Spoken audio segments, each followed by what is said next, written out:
Kamsa sa ano, parang Alphamart sa atin. Yung Kamsa kasi dito sa Arabic ano, yung parang Alphamart, bilihan. Doon may makas doon.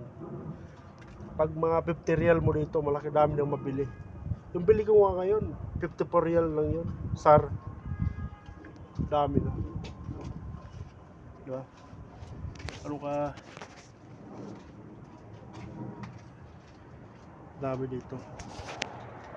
Iba-ibang lahi, marami dito. Halo-halo mga tao. Mga driver. Mga pre. Ayun guys, next ano naman, balito ko yung update ko yung may pagdating namin sa bahay ng amo ko. Yung ang tita niya.